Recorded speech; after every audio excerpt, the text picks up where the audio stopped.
السلام علیکم ورحمۃ اللہ وبرکاتہ۔ اعوذ باللہ من الشیطان الرجیم، بسم اللہ الرحمن الرحیم۔ چند دنوں سے خانہ کعبہ کی تاریخ کا مختلف عہدوں کا ذکر چل رہا ہے۔ تو کل قبیلہ خزاع کی سرداری کا ذکر تھا۔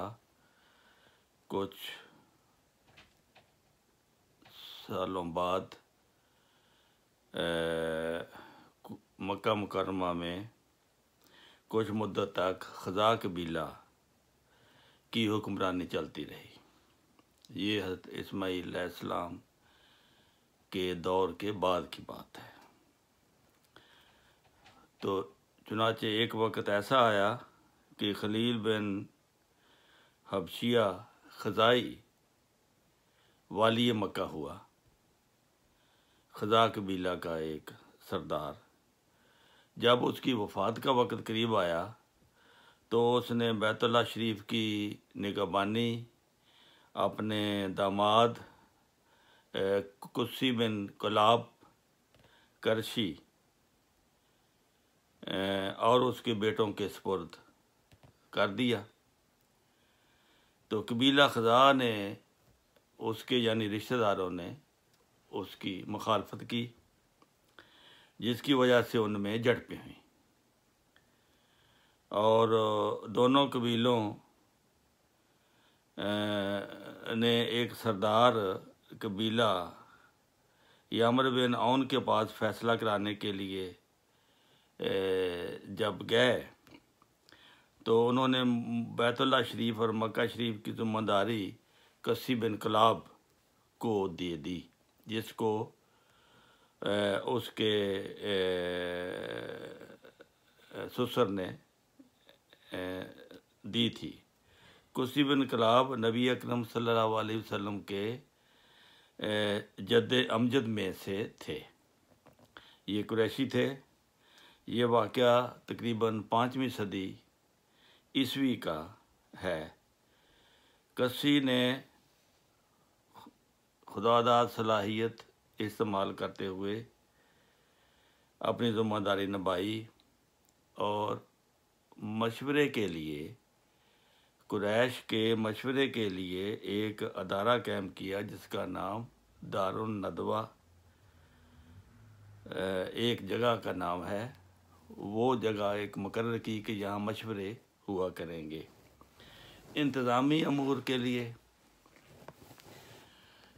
پھر بعض عہدے قریش کو دیے گئے جن پر قریش کے اہم لوگوں کو فیض کیا، تاکہ اس طرح قریش میں اتفاق و اتحاد بھی رہے اور مکہ مکرمہ کے امور بھی اچھے طریقے سے چلتے رہیں۔ اور اس کے علاوہ کنویں کھدوائے کعبہ شریف میں مطاف کی جگہ چھوڑ کر تعمیر کرنے کی اجازت دی۔ امن و امان قائم ہو گیا، خوشحالی پیدا ہو گئی۔ ہر سال عرب قبائل بکثرت مکہ حج اور تجارت کے لیے آنا شروع ہو گئے۔ اس طرح سالہ سال یہ سلسلہ چلتا رہا۔ مکہ کے انتظامی امور بھی چلتے رہے، یہاں تک کہ مکہ مکرمہ کی ولایت اور اس کی ذمہ داری آن حضرت صلی اللہ علیہ وآلہ وسلم کے دادا عبد المطلب کو پہنچ گئی۔ عبد المطلب نے اس ذمہ داری کو نہایت خوش اسلوبی کے ساتھ نبھایا۔ وہ بہت جہاں دیدہ انسان تھے۔ قبائل کو جمع کر کے باہمی ایک معاہدہ طے کیا گیا۔ وہ معاہدہ کیا تھا؟ وہ حلف الفضول تھا۔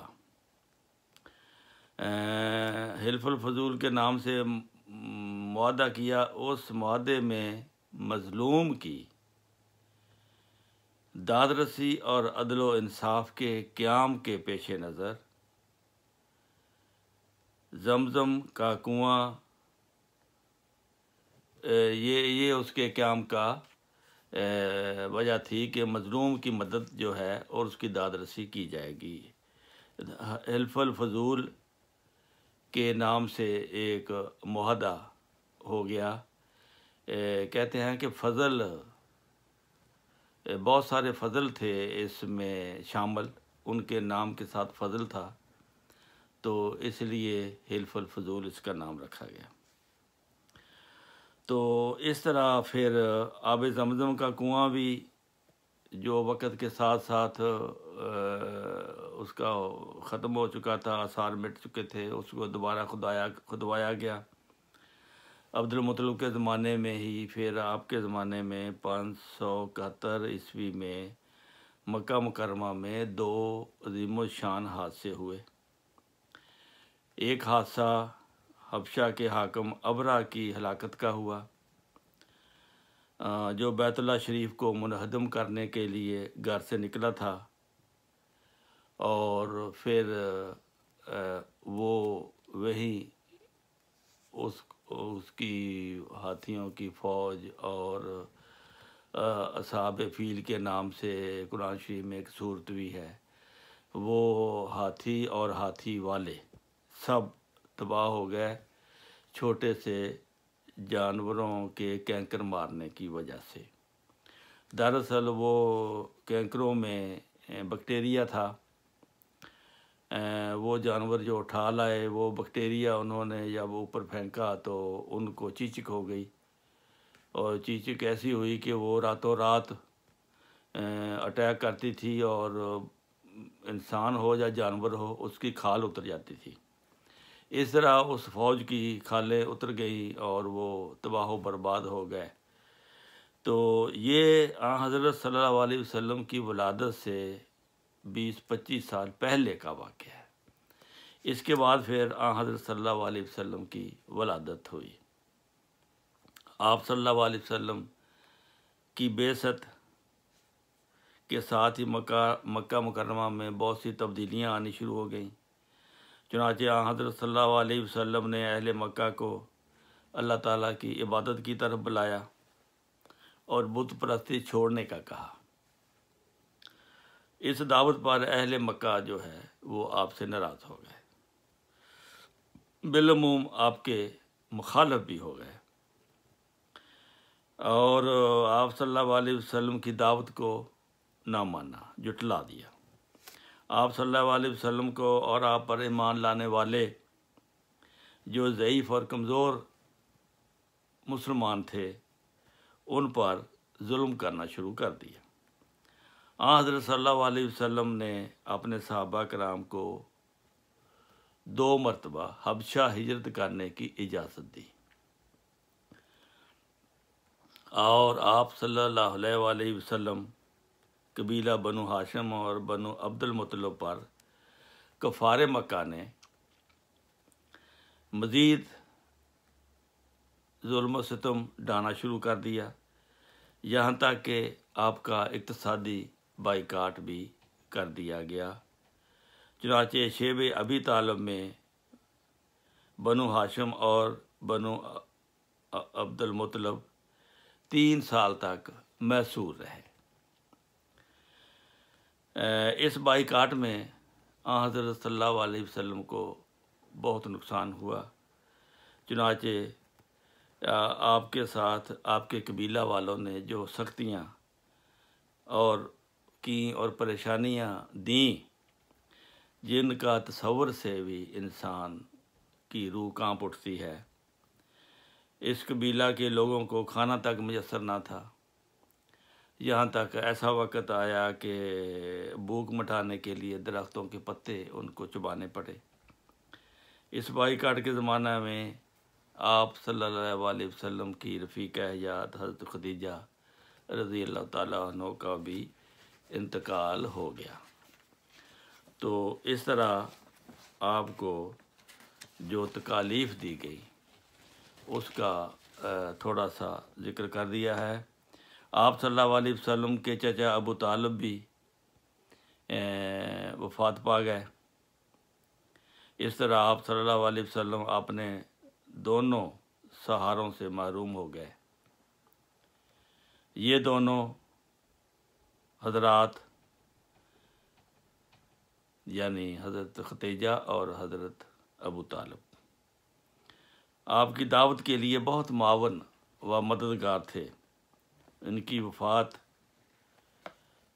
سے آپ کو بہت صدمہ پہنچا۔ ان حضرات کی وفات کے بعد قریش کی سختیاں مزید بڑھ گئیں، جس کے بعد آن حضرت صلی اللہ علیہ وسلم کے لیے وہاں مکہ میں رہنا مشکل ہو گیا۔ تو پھر آپ نے طائف جانے کا ارادہ فرمایا۔ تو طائف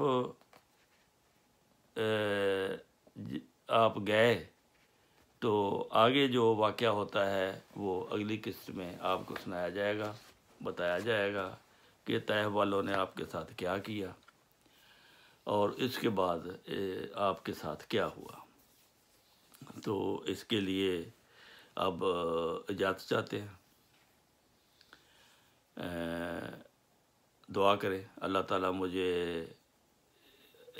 صحیح رنگ میں اس مکہ مکرمہ اور آپ صلی اللہ علیہ وسلم کی زندگی کو صحیح رنگ میں بیان کرنے کی توفیق عطا فرمائے۔